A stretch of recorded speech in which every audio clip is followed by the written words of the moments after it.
Kade wabawuzama nje. Lo ngaba Wabawuzama nje. ngizama nje kanje. Shuthi vele ukuzama into yakho. Akusegazini. Kusegazini. Ngiyazameka kodwa. Hayi kancane. Uqalile ukusebenza la? Ngicabanga ukuthi unyaka wesibili. Asibili. Yeah. Okay. No zama mina nguzwa lo mncango. Yeah. So action SA. Samba nje sibheka akwazi ama-spaza shops emalokishini. Kanti sisemlazi lo silanje manje. Kodwa sizama ukubheka nje inselelo niba nayo kakhulukazi njengabantu abasemabhizinisini. Njengoba niyazama ukuthi kuyazameka yini ngoba sibona abaningi bekhala ngokuthi ugcona bokufika emalokishini kubaphazamise kakhulu ebhizinisini. Mhlawumbe nawe unayo inkinga yalokho la endaweni. Nokuthi wena ufila kanjani nje ngomnotho wala elokishini. I-support kanjani.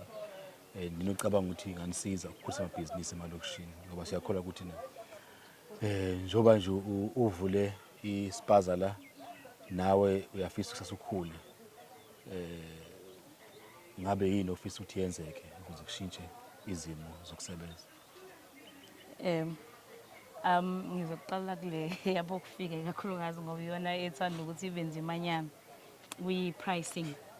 Yeah. Pricing basilimaza ngoba uthola ukuthi bane price efana nale o-order khona. Ubone ukuthi mangathiwa ngizophika nabo kusho ukuthi mina ngizongadli lutho. Ngilanda lezi zinto ngemali ngiphinde futhi ngizama ukuthi ngizophanda la ngoba phela siphandela ukuthi kuphile. Gcine mhlawumbe nawe ukuthi ukunyuka kancane kodwa ubone ukuthi uyalimala. Ngesibindi sakho okunye ubone ukuthi hayi angikwenze ngendlela nje ukuthi ngikwi-retail ngingaphiki nabo. We understand kodwa nje iyona into ye-pricing futhi ungeke kwabaleka phela macala yonke indawo ujike khona naba ngala ujike khona kodwa ke ngokomakhelwane namanye ama-supporters ayakhetha ukuthi hayi ashone ngapha ukuncengeke ngalo ndlela okuncengeka ngayo lapha kwi-support yona nje sesifise kakhulu ekukhuliseni amabhizinisi ngoba uqala kwebhizinisi usukunesizathu njengami nje la ekhaya mina ngento osebenzayo. So ekutohozeni kwami mangibuka ukuthi ngeke le nqolo engidonsayo iyangisinda ake ngizama ukuthi kube khona okunye at the same time nokuqasha futhi uyabhekelela ukuthi okay nangumuntu ongazothi uxakeke njengami ake ngizame yena ezosondela eduze naye futhi akwazi ukuthi abambe ngoba sizama impilo. Otherwise nje physically akukho ukuhlukumezeka sikuthola sivika kubona kubugebengu ngoba into ekhona iyona into evikwayo. Yeah, ngicabanga ukuthi iloss ukuthi mongathi uphika nalabantu nje ungafanele ukuthi uyadlala. Yes. Will you support i-idea yokuthi oba ezishini sithi nje kufanele mhlawumbe emaswini ukhetho bahambise bebuyela emazweni abo ngoba i-most yabo abanayo amaphepha okubala eSouth Africa kodwa bayavunyelwa ukusebenza nje bevula amabhizinisi. Will you support ukuthi laba namaphepha bebuyisela emazweni abo? Ngoba ngilomuntu onguyena specifically ngeke ngithi abahambe ngeke kube isinqumo sami leso phela ukuthi ngifisa kube khona indlela esizosizakala ngayo nathi ukuthi kufane ngoba ngithola ukuthi mangibheka ngebe order ngendlela esioda ngayo thina. Ngicabanga ukuthi ngeke order into ngo-R12 uzoyidayisa u-R12. Ngibona ngathi kunokwenzelela kubona engasazi kwenzakalani. Ngifisa uku-understand actually ukuthi kwenzeka kanjani benza kanjani ukuthi into silanda ngo-R12 wena uzoyidayisa u-R12.50 noma udayisa u-R12 uyabo kuye kube khona lokho kodwa futhi nakho kuhamba kwabo Nkosi yami ungakhona la ngazivulela khona thina abanye sikhuthele ngoba abanye futhi bengahamba sihlale singathathi over la abafike khona benza khona. Otherwise mangathiwa khona indlela ukuthi kufane le ndlela aba-order ngayo nathi abasicobelele ngayo ukuthi kwenzeka kanjani ukuthi wena lento silanda ngo-R12 phinde ukwazi udayisa ngo-R12 futhi wena khona le ndlela oyilanda ngayo wena. Angazi-ke noma u-government noma yini evula lowo gebe angazi nami.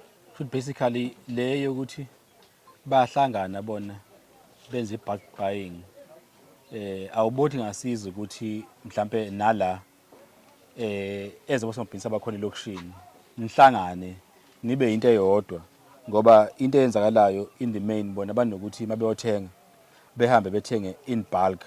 So mase befika uthatha kwakho so amazi awuhambi wedwa uyo order kufika nje i-truck lifike lishiyele lokho lishiyela khona lifike lishiyele la liyoshiya nokomunye nomunye kanjalo so ukuthi ama-cost okudla obushina ama-cost akhona ukuthi uyahamba uyothenga nawe ngithi ubuzodayisa so manje kufanele uzi-profit phela uphinde uba nemali yama-cost akho uyabo so bona isikhathi esiningi njengoba befike basuke bekanjena bayazana futhi besebenza basebenzisana okusho ukuthi awubo mhlawumbe nani njengabantu abamnyama elokishini kuyadinga nihlangane nikwazi ukwenza lento abakwazi ukuyenza bona baphekwa lokho mhlawumbe ke ngoba sinakho thina ukuthi nje eSHNSA ukuthi kumele kube khona i-training ezokwenziwa for somabhizinisi ukuthi ungenza kanjani ukuthi kunama challenges but still wenze profit ngoba kufuneka nakube ne-understanding of business ngoba umuntu engaba nentshisekelo yebusiness kodwa ukuthi akakufundisekile kahle how to run a business ngoba baningi abantu banja ukuthi uyanothando lento kodwa uyafisa ukusizakala nalapha yani ngicabanga ukuthi mhlawumbe ngaba nohlelo lama workshop or something mhlawumbe ke singafundiseka ngoba ngolwazi lakho nangokuthi ubusiness minded uyaqhushalaza nje kodwa cabanga ukuthi ama workshop engasiza lapho kusikhuliseni futhi nasekubambisana ningi ngoba amabhizinisi aselokusini awavamisile ukubambisana omunye umuntu uyabona ngazuthi nje ubuyi-competitor anisazwana kanti cha uzama ngendlela yonke njengasemakethe omunye udayisa izambane nomunye udayisa izambane kanjalo sizozama sonke akakufanele ngabe useyisitha odayisa eduze kwakhe na uzozamela iparish lakhe futhi asikafundi singabantu abamnyama ukuthi i-competition is healthy ukuthi i-competition phela kwesinye isikhathi ayiyona into embi i-competition into enhle ngoba nawe ikwenza ukuthi u-improve ngoba omunye uyakwazi ukukhompyutha naye for example ukuthi umakhelwane wakho udayisa into oyidayisayo nawe kodwa yena mhlambe abe ne-price elow kodwa wena ube ne-price e-high but udayisa nge-quality thola ukuthi wena okwakho noma kubiza kodwa kuyi-quality nalokho kwakho kushibhile so kwenza ukuthi nawe ukwazi ukubona ukuthi hayi mina ngcono ngani kunalo ningazithwala seseniyalwa senibukana kabi ukuthi hayi ngoba nawe udayisa ngalana wena wabiza imali ephansi kulungile miyeka abiza imali ephansi wena uyazi ukuthi udayisa into ene-quality mhlawumbe nalokho is a challenge ekhona kodwa ke isikhathi esiningi thina around sisebenzisa indawo ezizodwa uyabo singashiyana kuyona ke quality ukuthi ke same brand wena uyidayisa ngemali ethize yena uyidayisa ngemali encane ke for i-competition but ke kuya somehow kuyalimaza no but siyabonga nje isikhathi sakho just ukuthola nje isithombe nokuzwa nje experience yakho into ebalulekile ukuzwa experience yakho nabanye bangisho sisona semlazi sifuna ukuthi siqhathanise ukuthi ayafana but isimo ezifi inkinga efanayo endaweni eningi in the main nje le ukuthi ibusiness iyawa ngoba phela njengoba usho ukuthi njengoba la nawe ubhekene nomndeni so uyafisa nawe ukuthi likhule ibusiness uqashe omunye umuntu mhlawumbe bebekhulu abantu baqashayo ngaleyo ndlela le ukhala amathuba emisebenzi yingakho sikhola ukuthi i-local economy kumele ihlale la elokishini ngoba into esibukayo ukuthi isikhathi esiningi vele uma qhubeka ngayo kusho ukuthi wonke umnotho for example abantu abaningi laba hola ama grant o350 kodwa imali abayiholayo bathenga ngayo umuntu wangaphandle le mali manje profit yena uyisezweni lakhe ekhaya kuba nawe nefamily naye ukuthi uzosebenza la so kusho imali yethu ayisahlali South Africa iyahamba nje should every mali esiyenza ukuthi niyadlula iya kwamanye amazwe and we trying ukuthi sizama ukuthi umuntu ugcine la South Africa thina lokho sikulwela kakhulu nje manje usigcina umnotho kodwa siyabonga ukuthi usichazele experience yakho nokusinikeza ithuba nje siyabonga kakhulu singabafundisa-ke nomakhelwane ukuthi bangathengi labo kuhamba basupporte local yes thina bokuhlala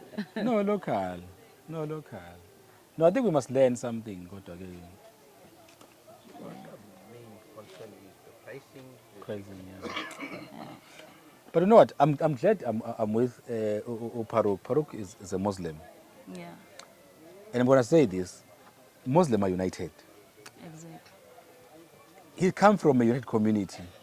Whenever, if here it was Muslim communities, if you don't have something here, he will refer you to someone else.